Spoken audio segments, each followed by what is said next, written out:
Hi there, I'm John Shields, and welcome to another episode of Chesapeake Farm and Beta Table. We are really excited about tonight's show because we're going to have a lot of fun. We already had a lot of fun getting it ready. I don't know if you've been outside recently, but it is getting hot as Haiti.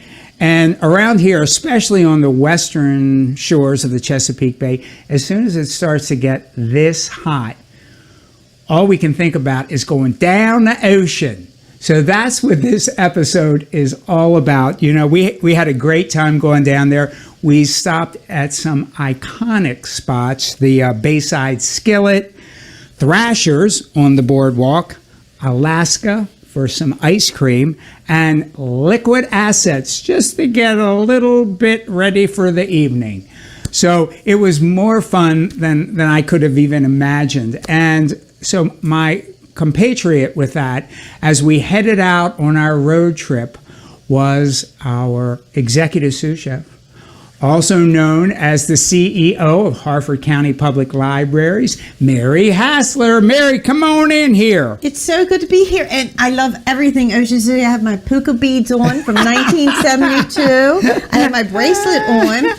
And I almost wore my OC t-shirt, too. Did you? Yes, I almost did. Oh, my gosh. But it was a little faded, so I'm like, oh. Well, I think you look great. Well, thank you, so to you. And I think we got a little, little color. We got a little sun while we were down there. We did. My mom would not be happy about that, but that's okay. I did wear sunscreen. You should always wear sunscreen and hats. I put some on my lips, too, just so, it didn't get, you got to be careful when you go down the ocean. But we had so much fun. Yeah. The weather was gorgeous, and it was just great to see all those local things that we love so much, and a lot of good memories too. Well, that's what a lot of it is about. It's about those memories of going down the ocean with family and friends, and you kind of do the same thing every year. You play board games. You just have a great time. You really do. You really do. So we drove down, right? We did. In the morning, and by the time we got there, we were hungry.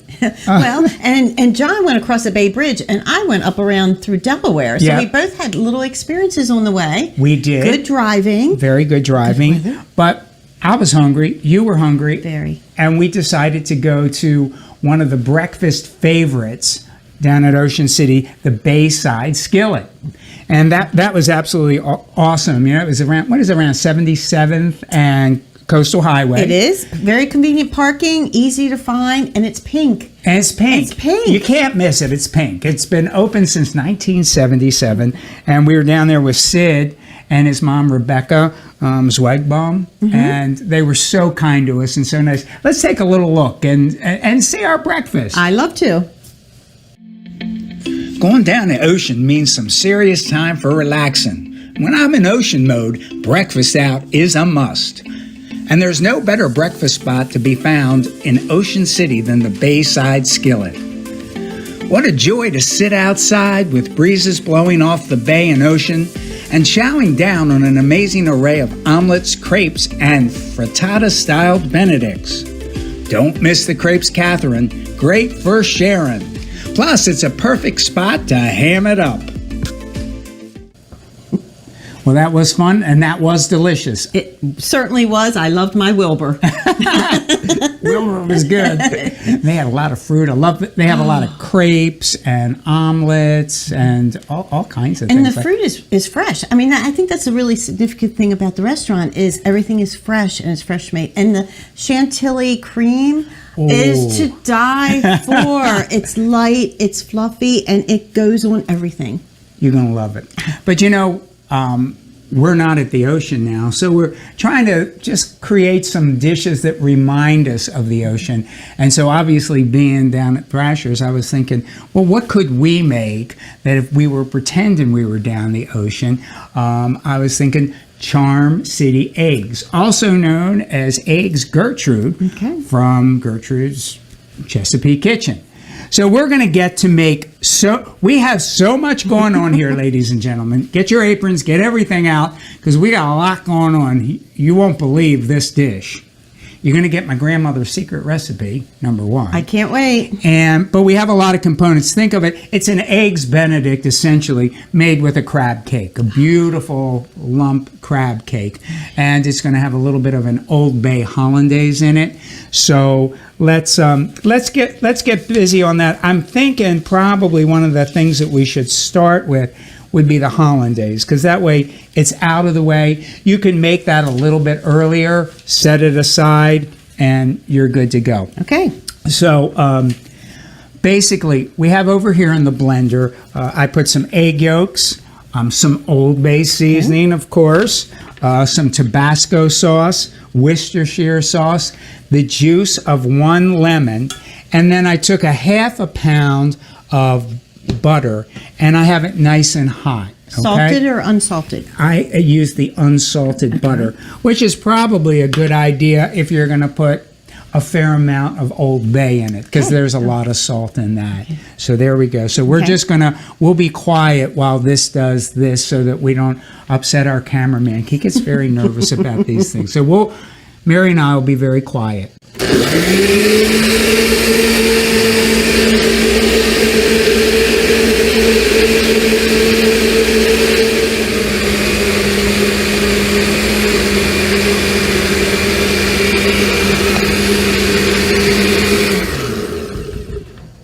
Being very quiet. So there you go. So basically what you do is you blend up that initial mixture that I was talking about, and as you see, you very slowly put in the hot butter. Just very slowly. And then we'll taste it in a little bit just to double check, and if we need to add any seasonings to it or a little bit more lemon juice, we can do it right then. Okay, now let's get into the meat of the matter here, right? So we're going to make the Gertie's crab cakes, and these are obviously some of my favorite.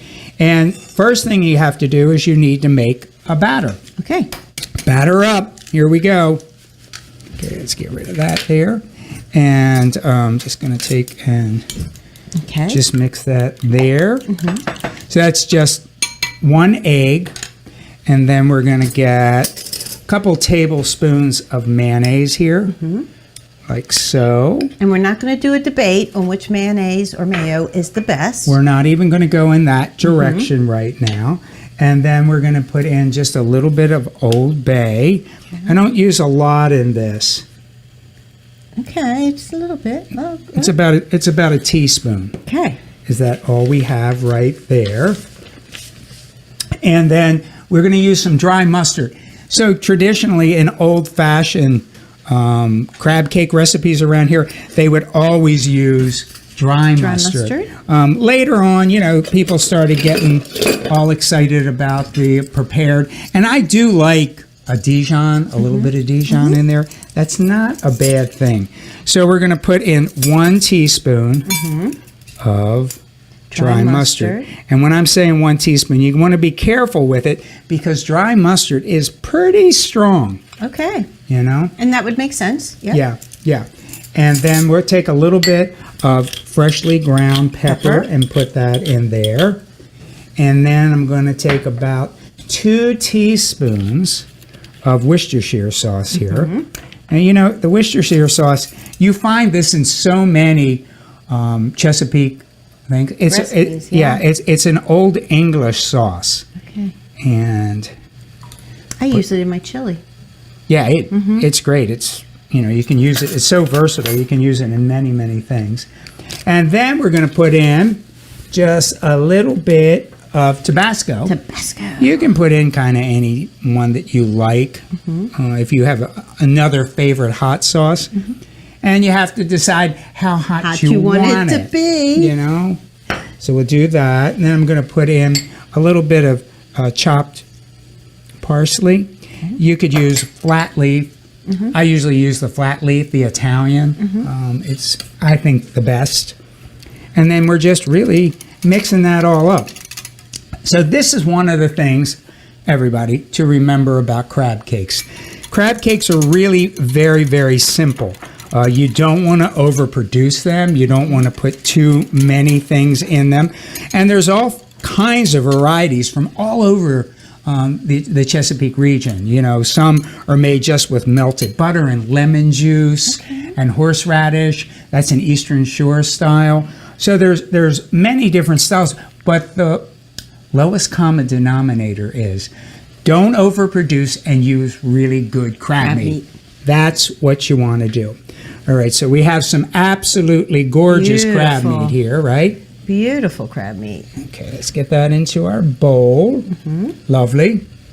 And then we're going to take this batter. Well, first I'm going to put a little bit of, these are cracker crumbs. Okay. I usually like to use saltines. In mine. Yep. That makes me always happy. And it also, you know, it gives a little bit more flavor. The thing about saltines, just because the way that they're made with baking soda and such, they're very light, and they kind of make the entire thing a little bit light. Stay together. Let me get some of our handy dandy gloves here.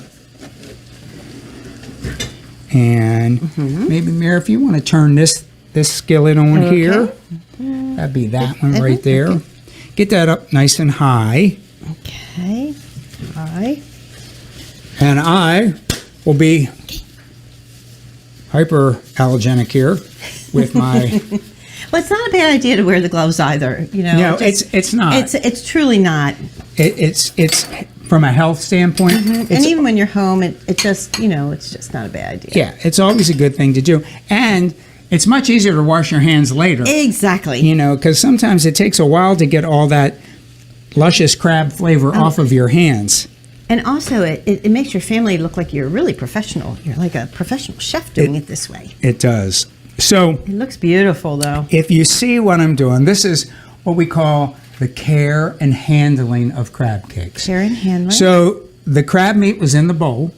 We made a batter. We poured it all over top of the crab meat, correct? Yep, correct. Then I am just gently, very, very gently Mixing this up, right? very gentle. Because Gentle touch. did you see the lumps in that crab? I do, and I still see them. They're absolutely gorgeous, right? They are. So if you're going to pay top dollar to get crab meat, that You want the lumps. you want those them. lumps. You want to keep them there. You want to keep them happy, and so forth and And so I on. agree. I like the saltines. It just adds the right texture to It is. It is.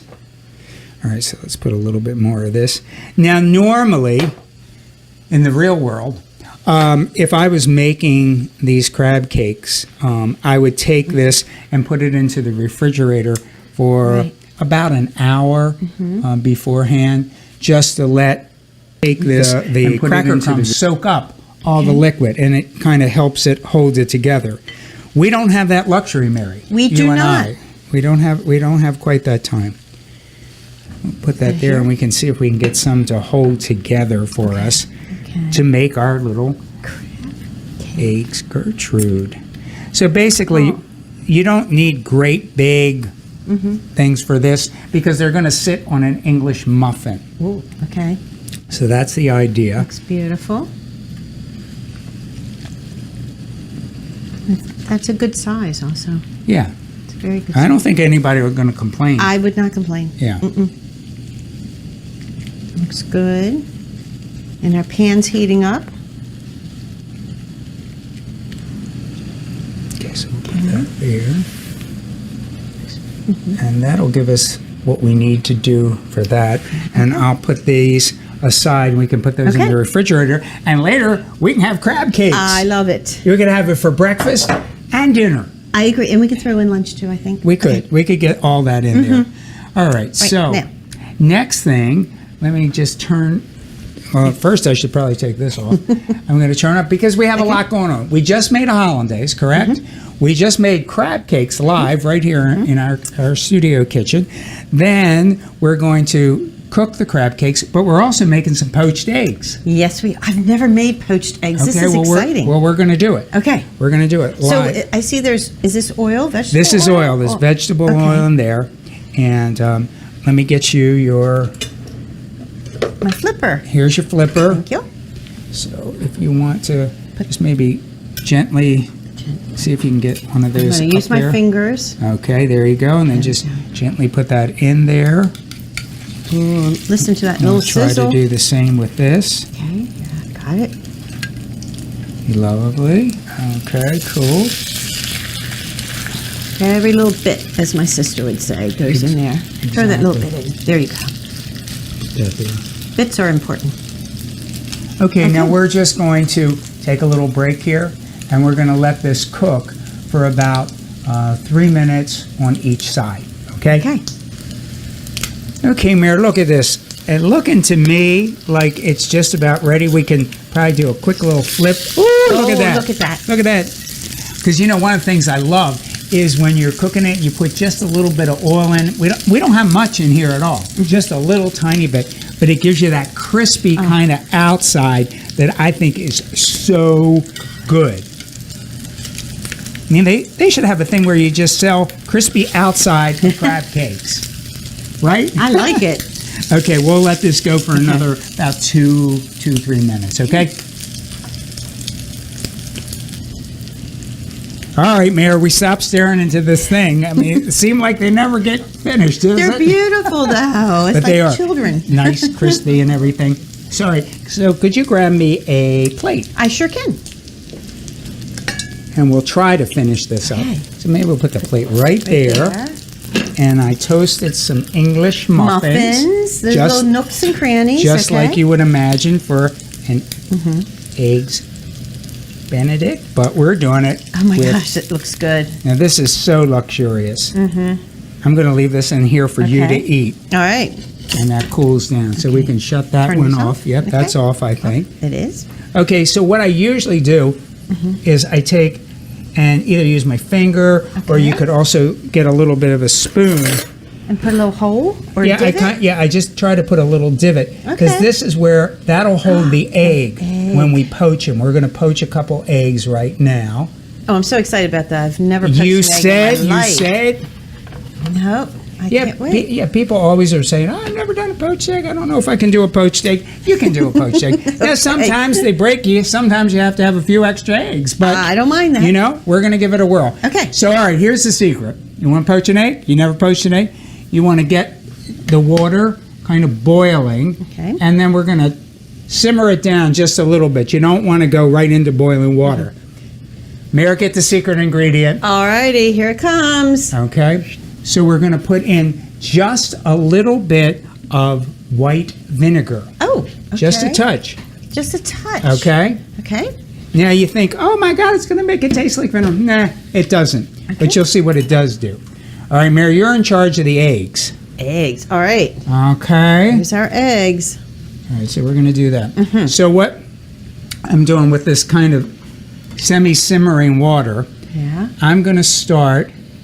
You're going to grab an egg. I have an egg. I'm going to start stirring round and round and round and round. You want to get the water swirling.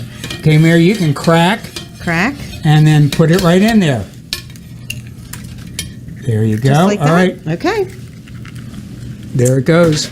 Okay. All right, Mary, want to grab another one? Did I do that right? You did such a good job. All right. All right, same thing. Okay.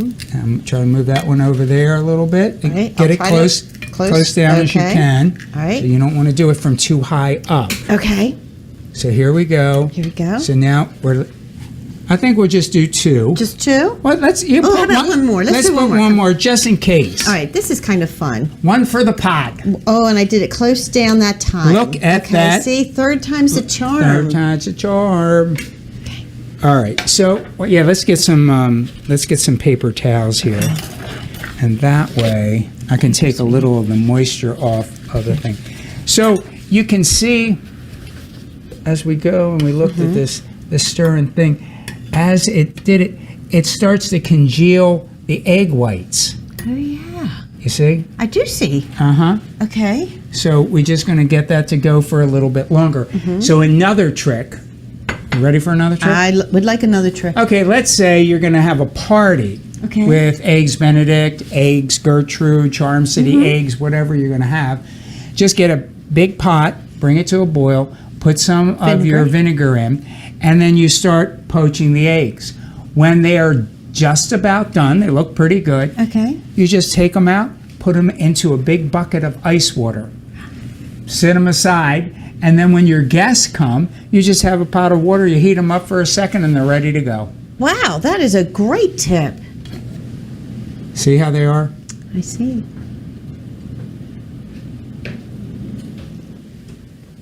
So it just takes a few minutes for that to happen. How are we doing here, Mr. Egg? Ooh! Oh, look at that. Look at that, huh? It's a beautiful poached egg. It is a beautiful poached egg. Pull that off of there. And then I'm just going to take this, just take a little bit of the moisture off so it's not too wet. So you kind of patted it. Patted it. And then we'll nestle it Look at that. right in there. Let's see which one. Which one do you like, Mayor? That You one, like I this one? think. I think that's a good one. Here, let's go. But he doesn't want to come. He doesn't want to come up here, but we're going to get him. Okay. Come on. You could even use a wider slotted utensil, which would be easier. But look at this. This is really nice. So how would you know that the eggs are done? I mean, they look like that? Or Yeah. Okay. And people, look, if you're a breakfast cook, and I started as a short order breakfast cook, Okay. that's the hardest meal to cook because everybody has their eggs the way they want. I want it really soft. I want it really hard. Over easy. I want it easy. I don't want it too easy. So anyway, that's pretty much it. Okay. So then, Oh, here comes the hollandaise. Okay, I'm gonna make Steve crazy. Sit down 1 second. All right, there we go. And then So you scoop it. I'm just gonna take a little taste here on my finger. Good. I might put in my own. So I'm gonna put a little salt. bit more salt in here, and maybe just a touch of Old Bay. Okay. Just a smidgen. Just a smidgen in there. Okay, liven it up. Liven that up, and then I'm going to stir that all around, get all that goodness in there. But here, if we look and you see what we have, you see how creamy? This is nice and creamy. So we're just going to take that just when you're ready to serve it, okay? Okay. And you just But put right before you serve it. right Okay. before you serve it, just as it's going out to your guests, you kind of slather that in this decadent, rich hollandaise Oh my gosh, sauce, that right? looks beautiful, yes. And then you could even do just a little dusting of Old Bay. And there you have Charm City eggs Oh my gosh, I love it. with my grandmother Gertie's recipe for crab cakes right in there. Is that beautiful or what? It's beautiful, and I feel like I'm back down the ocean. I know. I don't know. All right, Mayor. You know, a trip down to Ocean City, you can't do it without getting on the boardwalk and going down to Thrasher's. Thrasher's French fries. I mean, it's iconic, is it? It is iconic. People drive from all over to get those French fries. They are amazing. And as soon as we got there was a line going all the way up the boardwalk for these French fries. People were like, ah, la, la. And I know so many of my friends, that's what they talk about all year. They can't wait to get back down there so they can have their big bucket of Thrasher fries. And I seem to recall a bucket of fries in our past recently too, when we were down in the ocean. Yeah, I remember that too. Let's take a look at that. It's really not a trip to the Ocean City Boardwalk without a stop at the legendary Thrasher's Fries. Mary and I lined up and got ourselves a bucket of the amazingly crispy golden brown fries. And eat we did. Boy, did we eat. The fries are almost like peanuts. Eat one and you can't stop. And we even shared some with boardwalk strollers who were in agreement that these fries are absolutely delicious. Nearly 90 years and they're still frying. That was so much fun. Did you like that? Yes, I loved it. And my tummy was very happy after that too. Mine was too. I did need to drink a little water, you know, Well, yes, of after I had course. that, but it was absolutely delicious. But you know, now I know we're not down the boardwalk, and I know it's not Thrasher's, but you know, you can make really, really outstanding French fries from scratch at home. Oh my gosh, is that what we're going to be doing? We're going to do it. Can't We're going wait. to do it. So, it's not, again, like some of the things we already did. We made a hollandaise earlier. We did poached eggs. We haven't done Gertie's before. crab And we did cakes. crab. Okay. So let me show you what we got. So russet potatoes, they sometimes call them number 2 russets, I find to be probably the best for French fries. And you don't want to use a waxy potato. Do not work at all. So anyway, generally when I'm going to make French fries, I don't peel them. I do not peel. I like the skin on the thing. You want to wash them and so forth and so on. Now, do you wash yours in soap? I use like my detergent, like Dawn or whatever I'm using. We have a scrubby thing with a disinfectant, like at not a disinfectant, but it's just a cleanser, natural cleanser, and then we just kind of scrub them off, and then we actually have a machine that you put them in, go boom, boom, because we're doing like 50 pounds to 100 pounds at a time, and then you can cut them any which way you like, usually kind of sort of matchstick size. That was awesome. How did you do that? I should have been paying more attention, John. Look at these. These are amazing, and they're equal in size, which is what I think. I don't know how that happened, but but it did. It did this time. So basically, what you're going to do after you kind of do that whole thing, you put as many French, of those in, and I'm going to turn around real quick. Okay. And I hear water running. I'm covering those in cold water. Okay. So we're really going to do this quite a number of times. I keep covering the fries with cold water, pouring it out, and putting more cold water on. The last time, let's say you do this about 3 times, you could actually do these the day ahead of time, they could sit overnight. They can sit that long in the water. And you're getting rid of the starch out of it? The starch, yes. Okay. That's basically what we want to do. So let's take a look at some others that I've washed these quite a number of times. And in here, I have some vegetable oil that is not rip-roaring hot. If you have a thermometer that you could use, or if you actually have one of the deep fryers at home that you have, you want to do this at about 300 degrees Fahrenheit, which is not really hot enough to make French fries, but it is perfect to blanch the French fries. So you're kind of par cooking it. So let's try this out, Mary. Let's see what happens. Ooh, look at them. That looks so pretty. Maybe you want to turn that down just a touch, because we don't want to cook them. We don't want to cook them too much. Okay. There we go.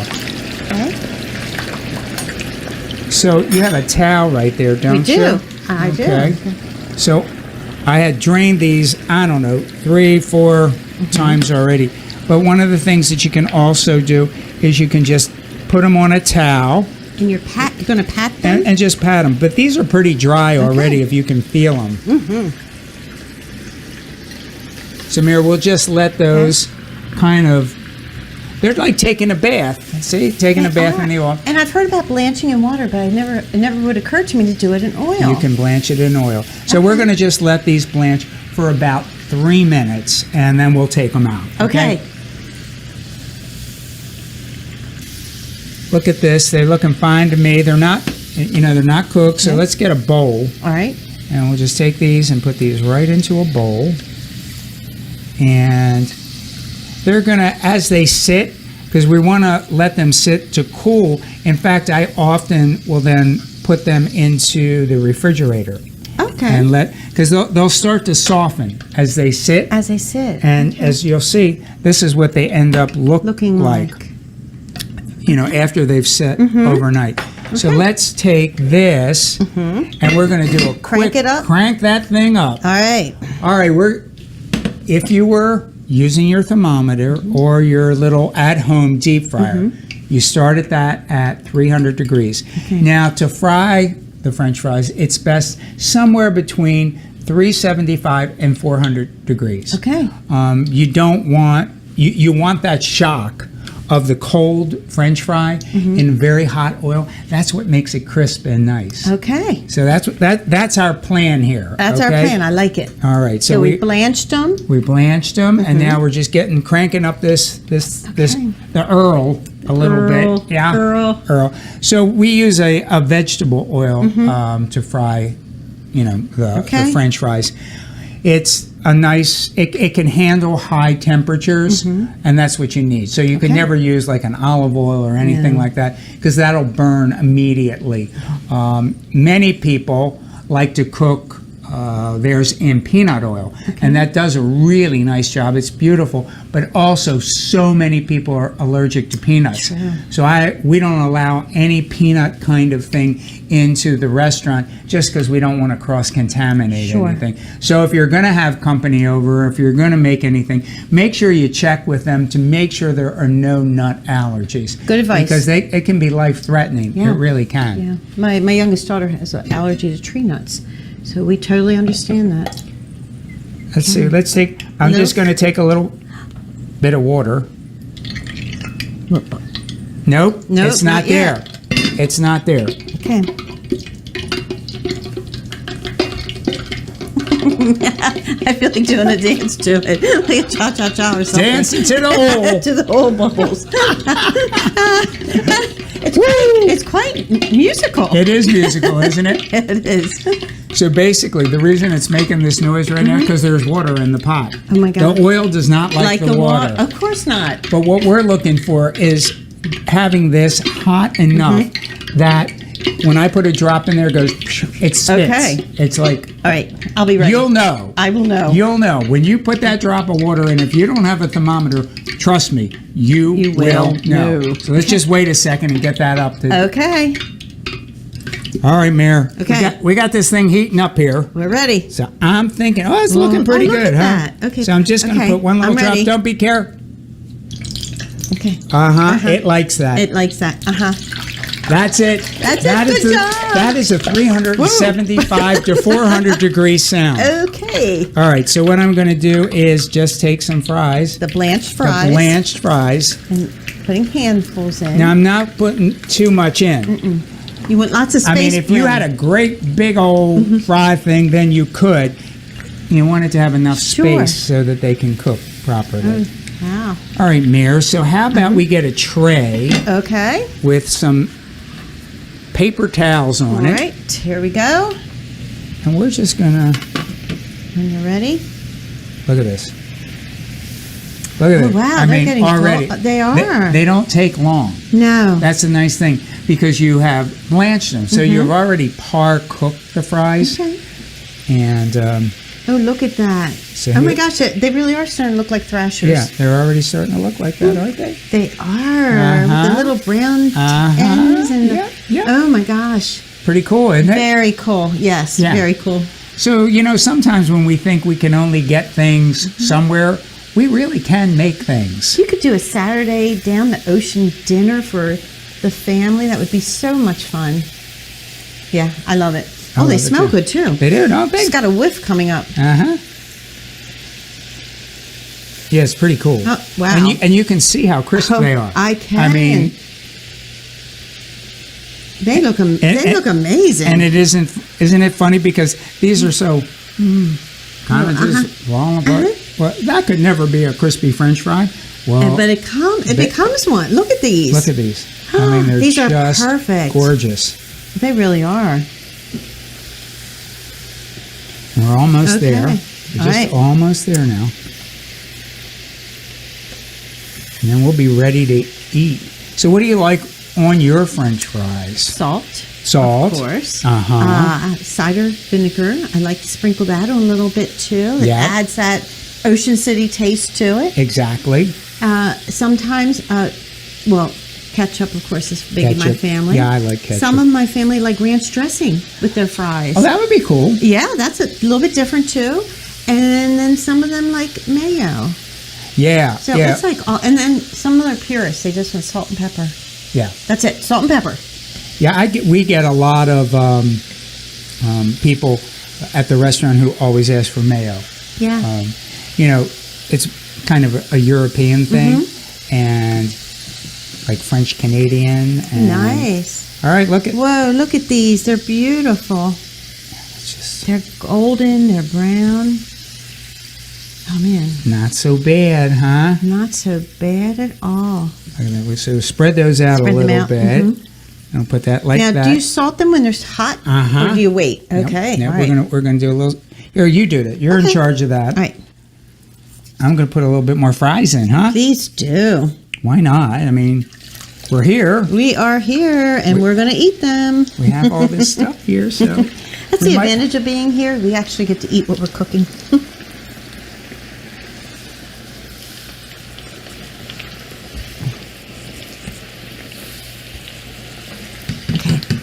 All right. And they look at that. wonderful. They look beautiful, John. Now, we love going down the ocean.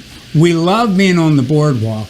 But I'm telling you, man, I think we did quite a nice job with having almost Thrasher-esque French fries. I would agree. You're going to try it? Mm-hmm.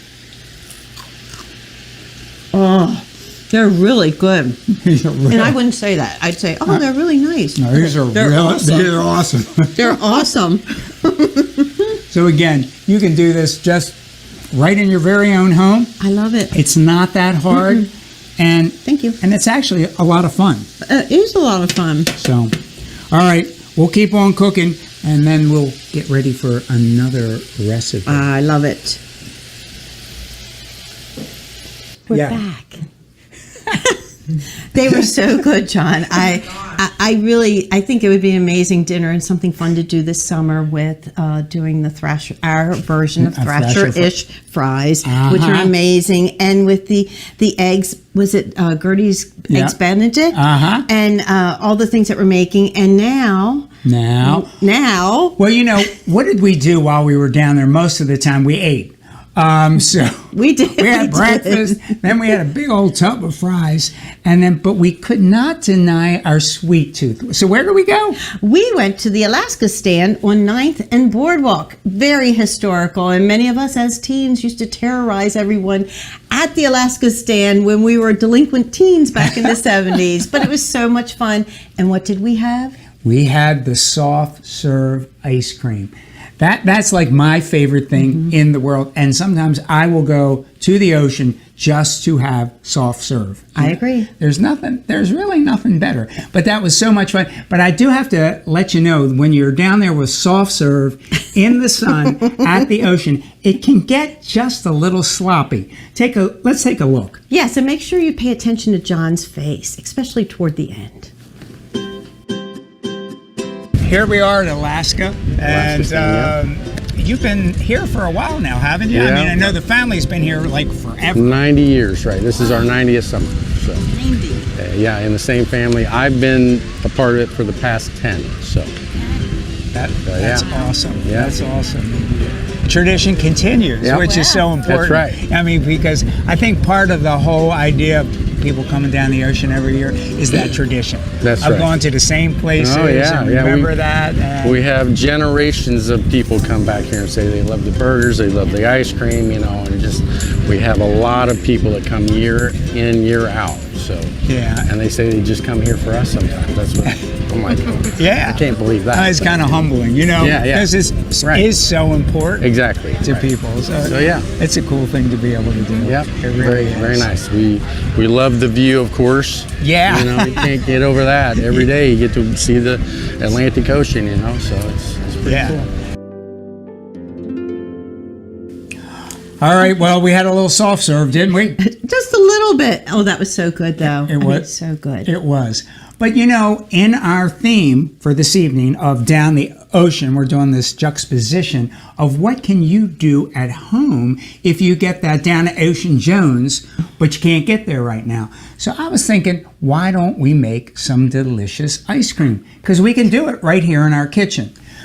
But to do it, I think we need an ice cream expert. I agree. So we got on the horn, and we got Kate Dallam from Bloom Dairy to come down with us to show us the skinny. I can't wait. All right, come on in here. Come on in, Kate. It's so good to see you. Good to see you. I miss you.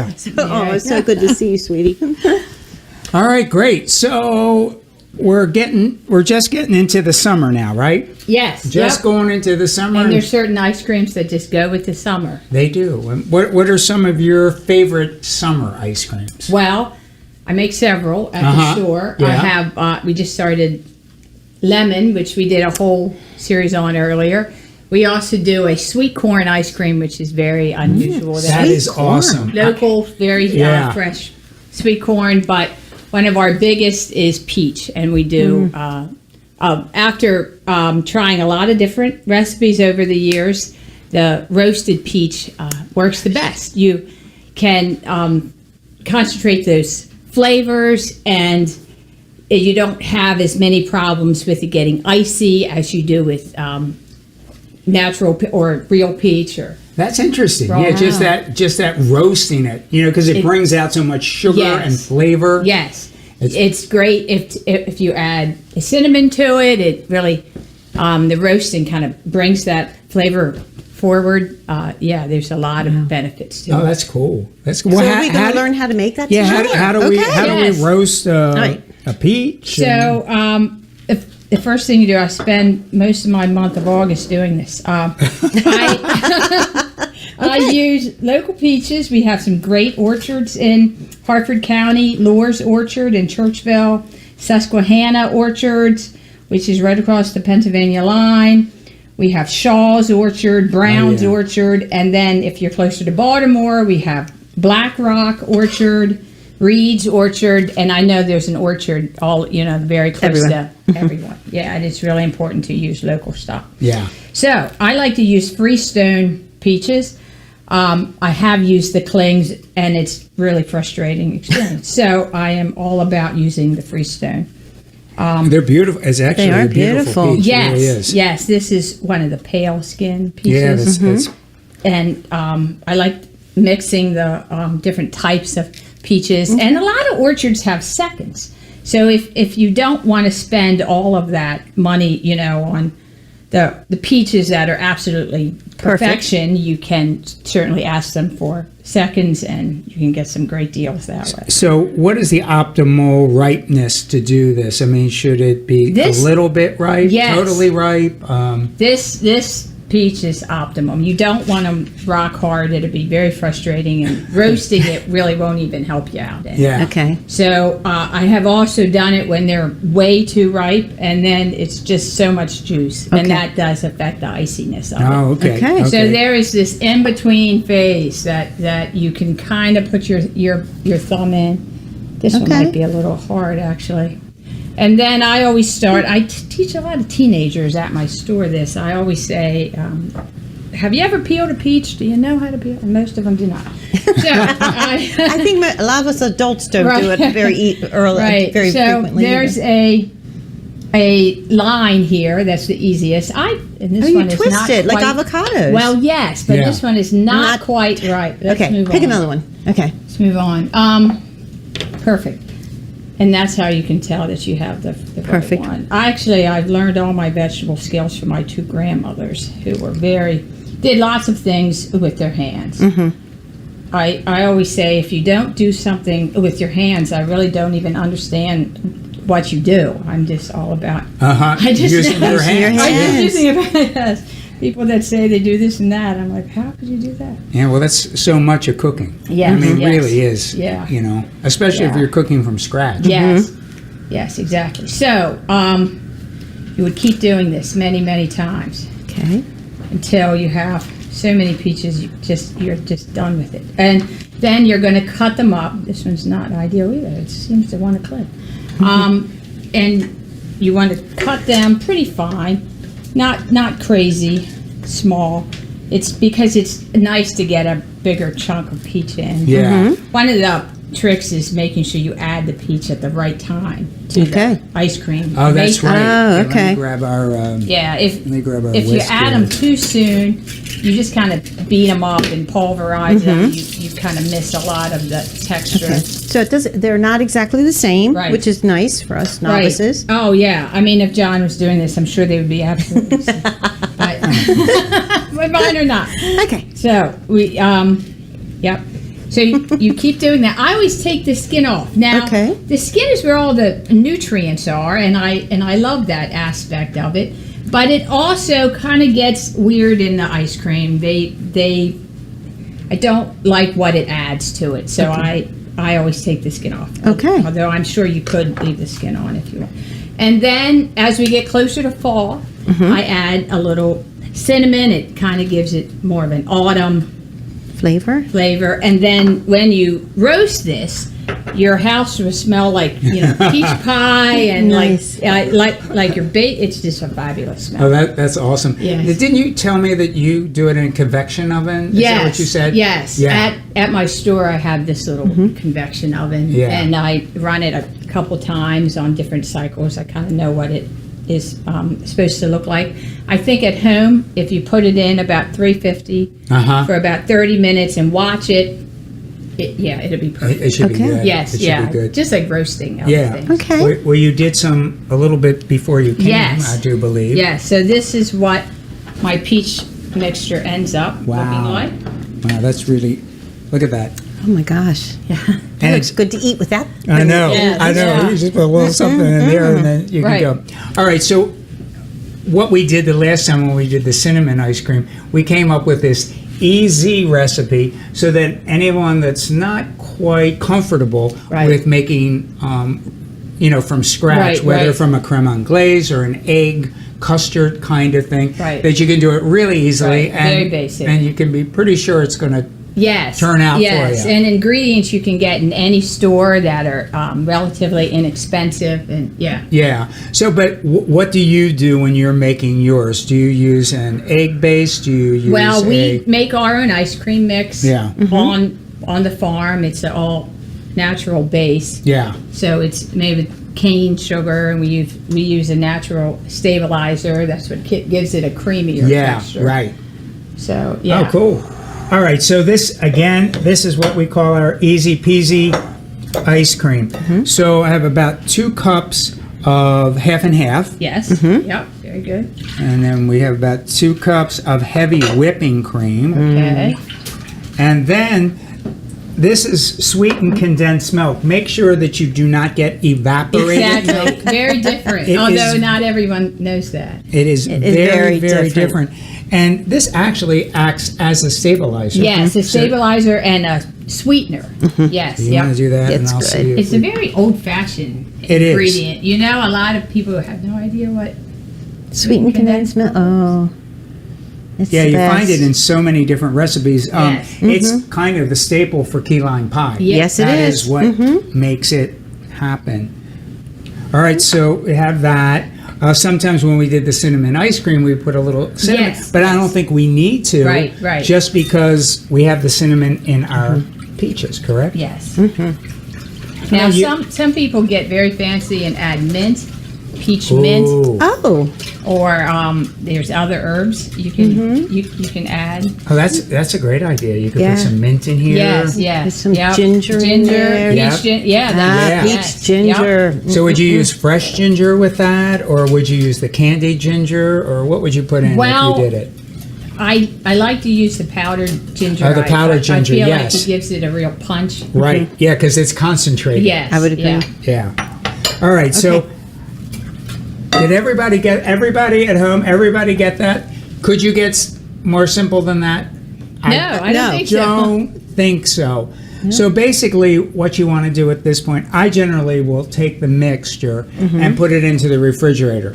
I like to get it nice and cold before I Yes. process it. Yes, and and I do the certainly same shorten thing your with the time. peaches Yeah. because you want everything to be pretty cold. Yeah. It's always going to depend on the ice cream maker that you have at home. Just follow the manufacturer's instructions. Most of them here. Let's take a look at what we have over here. Here we go. And so many of them have these pre-frozen like canisters. Yes. And so you put these into the freezer. You could do it a day or so ahead. It gets nice and cold. And then you put your mixture in there, and it just stirs. It kind of stirs and churns at the Yes, same time. yeah, the Freon is in this section, and Yeah. that's what gets it extra cold. It's really the same principles as ice cream makers that we use. That It's you- just on a much smaller scale. And Mary, you would really liked it if you had been here when I was making this just a little earlier, Okay. because as it's just finishing, it is really soft serve. Oh. It is so good. So you could just stop it at the soft Right. serve stage and go for it. Right. Wow. Right. Yeah. And that's about the stage you need to add your peaches if Okay. you want to hold on to that texture. Exactly, You need yeah. to kind of look for the beginning of that soft. Yeah, when it's just starting to Yep. firm up, that's when you want to put your peaches in, because otherwise they go all to the bottom, Yes. and you don't want them in there too long, Right. Okay. Right. because it breaks them all apart. Yes. Okay. Marissa, do you think we should try some of this? I think we should. I mean, since we went to all this trouble right here. We even have an ice cream scoop. Right. Okay, Okay. let's see. Oh, it does. It scoops nice. Very good. Scoop's very good, nice. Wow. That looks good. Excellent, John. So if you don't feel like doing this, the other thing that you can do is just drive Up to- to Broom's Bloom Yes. Dairy. Now, Because that store, people get in line. We were talking about Thrashers. Well, you should see the line for the ice cream up there, because Kate Yes. makes some of the best ice cream in the world. well, thank you very much. I So appreciate that. don't coming miss from it. you. All right, let's try it. Okay. All right. So shall we? Yes. Okay. Here we Here we have go. it. Mayor thinks soft serve. That's great. It is. It is. It's very good. Very good. And it's so easy. Yes, it Isn't it? is. It is. And it's impressive, too, if you want to impress somebody. Mm-hmm. I mean, serious.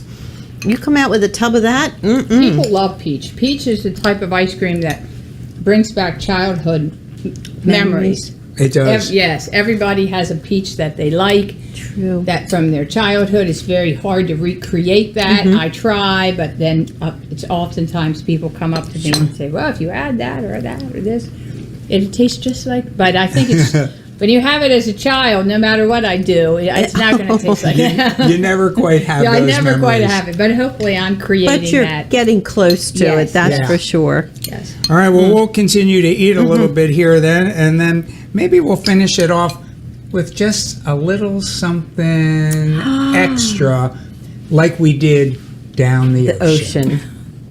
So, Kate, I'm sorry you didn't get to go down to the ocean with us. It I is mean, Next time, Kate. next time we want you to season. go with Oh, and us. I want to go. Okay, all right, it's a date.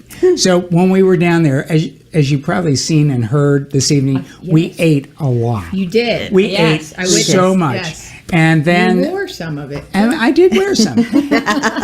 So anyway, he did. our last stop, before we called it a night, was to a place that everybody talks about. Some of the finest food, finest wine, finest cocktails in Ocean City, and that is Liquid Assets. Yeah, wasn't that great? It was great. It's a fabulous place. They've been there for a while. The food's great. The wine bar is great. Cocktails are great. Yeah. And we met the owner. Yeah, John Trader, and I think they opened it. Oh my God, so long ago. I mean, I think it was 25, at least 25 At years least. ago, and it's right on 94th and Coastal Highway. And the wines that they have, the collection is unbelievable, absolutely unbelievable. And people were there, and they had charcuterie, and was really, really nice. Let's take a look. We'll show you. You weren't yes, there, but yeah. you can take a look. All right, Mary, we made it to Liquid Assets, and we're here with John today to hang out, visit, have a little bit of libations. But I heard that you're very familiar with this establishment. If you know librarians, we really are. We have closed this place down several times. We specialize in making librarians happy. Oh, that's good. That's awesome. That's a good thing. And I just heard that you actually are from Ocean City. Right. I was born and raised here about 10 years ago, and downtown on 6th Street, and lived here my whole life. That's amazing. So, And opened this 41 years ago. So Liquid Assets started as a fine wine store. It was, and so we've been selling the greatest wines in the world for 40 years here, and representing some of the best producers, most coveted wines in the world. And we've got great long-term relationships that we really covet. And because of that, we've been sort of a conduit, a way to introduce people to those wines in this area. And that's our heritage. Yeah. And we just expanded that into everything that we do. When we put food in, when we decided to do food, we wanted that to marry well. So our cuisine is basically, our menu is designed as wine country cuisine. Yeah. Which means the food has to be fresh, it has to be local, it has to be fascinating, it has to be full flavored. But most of all, it has to come from that country's countryside. It can be from any country, but it has to come from the countryside, not city cuisine, Yeah. more rustic. Oh, that's cool. And we do a giant cheese and charcuterie program. Yeah. We make our own charcuterie here in house, and we've got, a cheese menu that goes up to 65 cheeses, and so we just really try and be a little something for everyone. Well, that was a fun ending of our Ocean City trip down the ocean, wasn't it? It really was. And we were able to stay and enjoy ourselves. So it was a really great day down the ocean. It was good. It was good. But now we're back home and we're looking at all those things and we're thinking about being down the ocean and we're thinking about liquid assets and the cocktails. So I thought, why don't we make a cocktail? Fun. All right, we're going to make one. And it's like a Bloody Mary. Everybody has Bloody Marys. But this is one that I started making quite a while ago. I think I actually started it in California at my restaurant, Gertie's Chesapeake Bay Cafe in Berkeley. And it is called the Dirty Gertie. The Dirty Gertie. Please do not tell my grandmother. Okay, so are you ready? Ready. Okay, to do it, whenever you're doing, a Bloody Mary, it's usually, tomato juice, right? Well, we've made so many things from scratch today. Yes. You cannot believe it. Your first poached eggs, we made hollandaise, we're making ice Crab cream, cake. Crab crab cake, cakes and ice everything. cream. Okay. We're going to give you the secret recipe, time-honored recipe of clamato juice. Okay. Okay. All right, here you go. This Here you sounds go. very complicated. It is very complicated. So what we're going to do is take some virtually fresh squeezed tomato juice that it's not. Okay. And I'm going to take and make about 2/3 of it the tomato juice. Okay. And then Kate is going to... Now, should I shake this up a little? Yeah, give it a little I hope shake. we've settled. We do have a bit of sediment. Think about a clam. When you open the clam, Clam. there's a little sediment. So we're going to do that and just fill that thing on All right, to the up, 2 cups, right? right on up. So that's 1/3. So I think you did right Okay. good. Okay, huh? perfect. Doesn't that look good to you? Yeah. Looks good to me. Let me grab good this to me. spoon and Okay. we'll stir that up. This seems very nutritious, John. It is. Does. It's That's like, that's it's like why the vegetable our meal has missed. it is. It's our vegetable hooch meal. Okay, so now next thing we're going to have is we need to have some vodka. Okay. And so this is really interesting because we're not making a big pitcher. You actually make it by the glass. All right, okay. I'm letting you all. You guys are. You guys are. Okay. All So right. one Mary, of- tell me when. That's How plenty. many do you want? Just one. One per. One per. One per. Okay. Okay. And this is Tito's vodka, American Uh-huh. made in Texas, I think. Yeah, Okay, it is actually. nice. All right. Good job. Let me grab another spoon here. So we're going to take about. Okay. I'll hand that over. 1 tablespoon Okay. per glass. Okay. Per glass. Of There you lemon go, juice. Kate. Lemon Fresh, juice, okay. fresh squeezed. Yep. 1, 2. Oops, And I had 3. a little bit too much. It's okay. There we go. Okay. All right. And then you're going to do the same thing of Worcestershire sauce. Okay. Okay. Or Worcester. Worcester. Worcester sauce.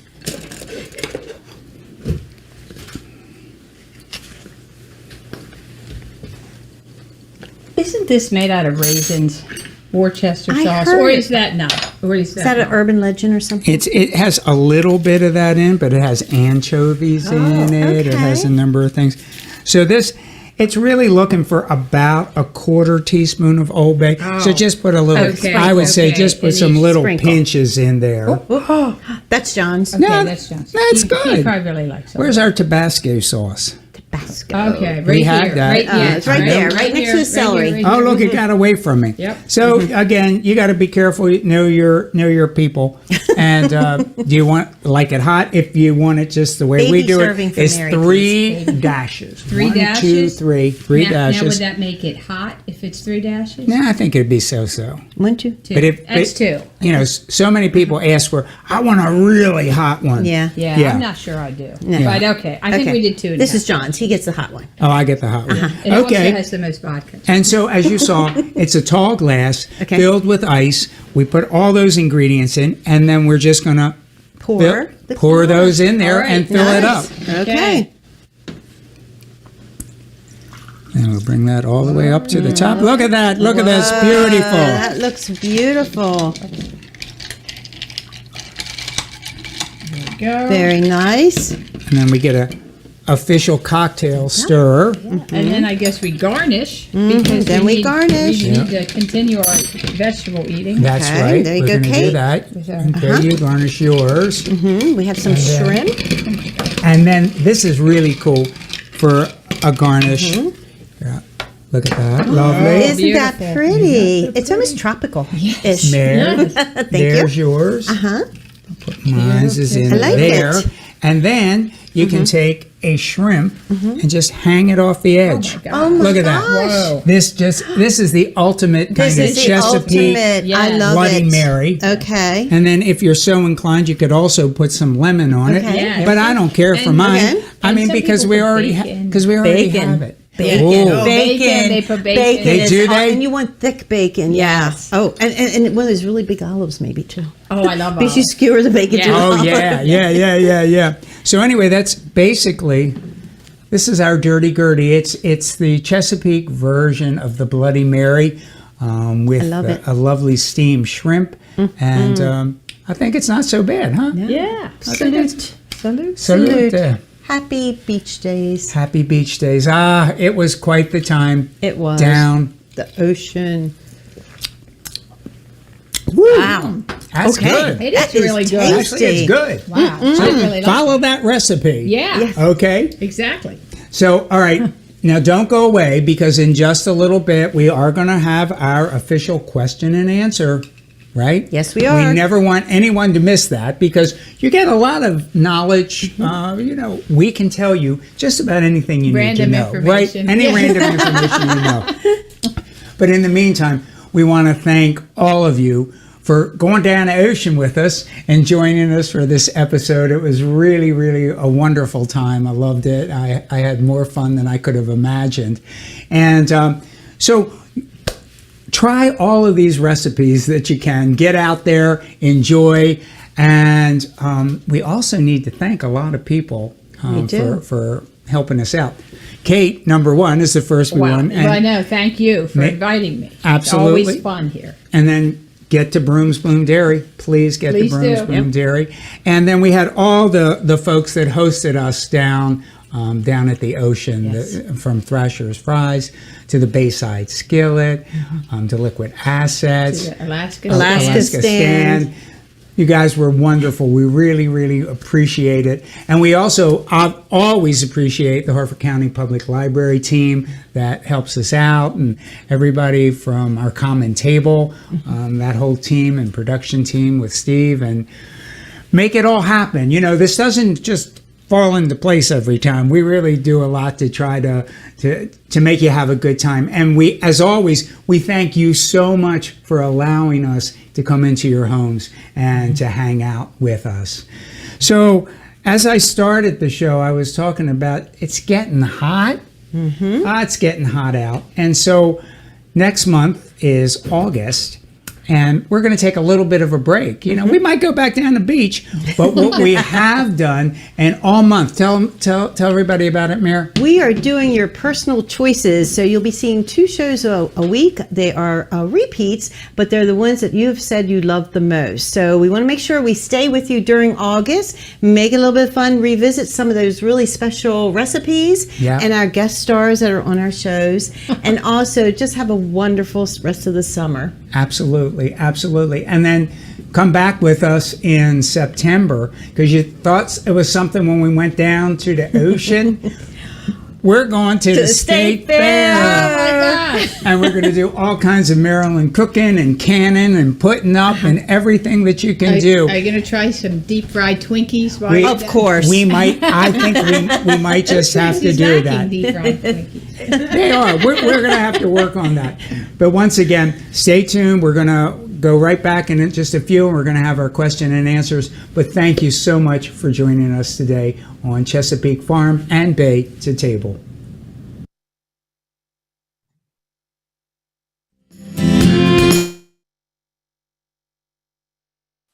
Well, good evening, everyone. I hope you really enjoyed that. Here comes John. Here I come. We have been watching the show, and I have to say I've been laughing out loud quite a bit tonight. There's John. Hi, John. Hey. So we're at our Q&A portion. We have a lot of questions about the French fries, and I have to say, this was, I think, my favorite show, going down the ocean and sampling everything, and everything was just amazing. So our first question is, after blanching the French fries, can you freeze them before cooking them? You know, actually you could. What I would do is cool them down first, bring them to room temperature.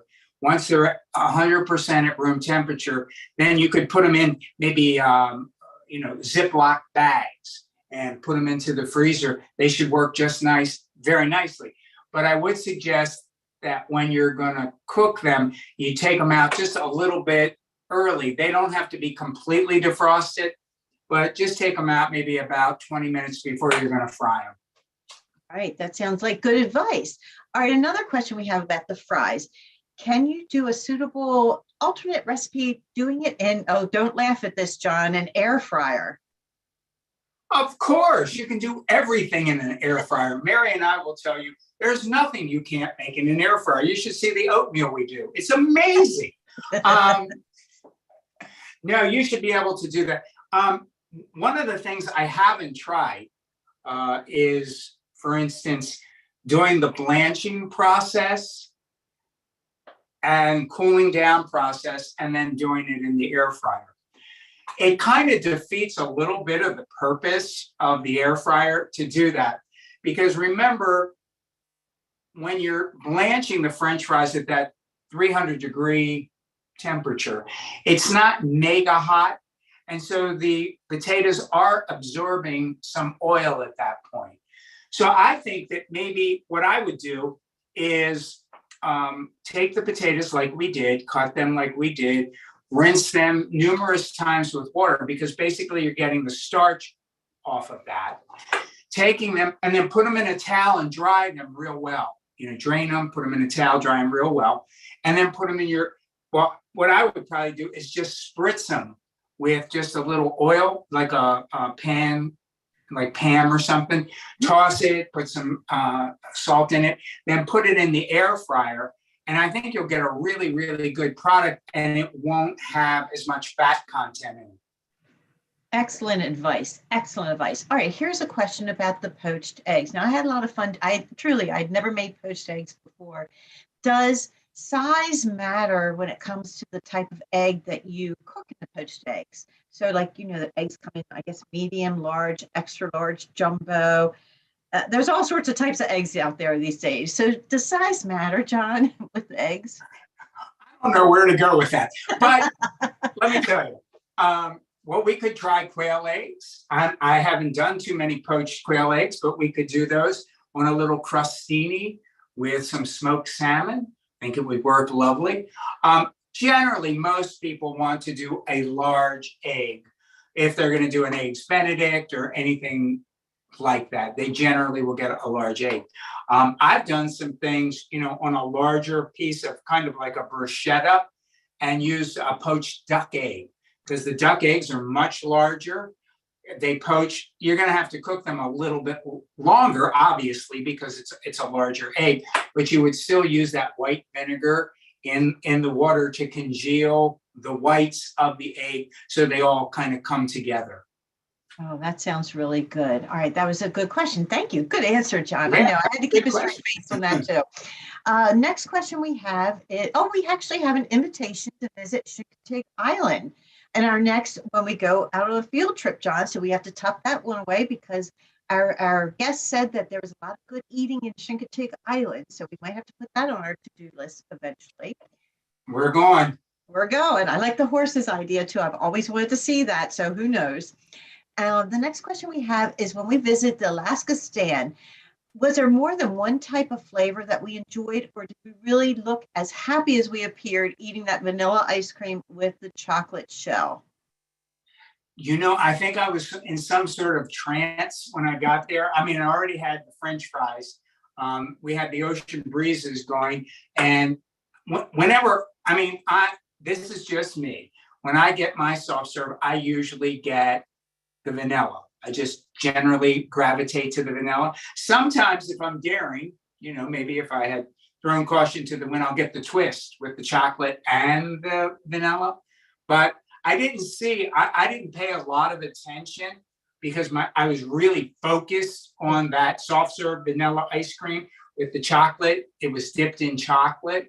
So no, I don't 100% know, but I do know that Alaska Stand does have a website. And if you go to that Alaska Stand website, it'll tell you a little bit more about the flavors that they have. I agree. I think I was so fixated on it, and it was so good. And I have to say, John did have to go to the restroom twice to wash his face. We had to send him back in so we could continue filming. But I know I enjoyed every minute of it. So we do have a question about the type of oil to use to fry the French fries, the potatoes. Do you recommend, I know you don't use any type of peanuts or peanut oils at the restaurant at Gertrude's, but do you recommend when you're at home any type of specific oil to fry the fries in? I generally just use a blended vegetable oil. They're pretty much sturdy enough to hold the heat. You don't want any kind of oils like olive oil or something that has a very low burning point. So a good vegetable oil is good. If you're home and you know that no one has a peanut allergy in your family, peanut oil is probably the best oil to fry in. It has a great, holds the temperature very, very well, gives a good flavor. But just in general, the vegetable oil will be perfect. And that's what we use to make ours. All right. Well, and they were good. Oh, they were. Oh my gosh, they were so good. What you didn't see in the show is when we were stopping and we were actually eating everything. And this was the show. We ate everything we made that night and more. It was a lot of fun. Well, John, thank you again so much for being here. Season 3, this is a wrap for season 3. We will be showing your favorite shows during August to take a little break. We will be back in September and October and November and December. And again, I just want to thank everyone who's been so supportive of the show, supporting our agricultural business, supporting our local farmers, our farmers markets, our small businesses throughout the state of Maryland. This has just been a wonderful experience, and we really, truly have a lot of fun doing it. So, John, any parting thoughts? Just as I always say, get ye to the farmer's market or to that roadside stand. Get to know your farmers and eat the best that the Chesapeake has to offer. I agree. And we live in such a fabulous location for that. Just fabulous. And corn's coming, tomatoes are coming, our peppers are coming, zucchinis are coming, everything is coming. So enjoy the rest of summer, and we will see you in the fall. Thank you, everyone. See ya. Take care. Bye.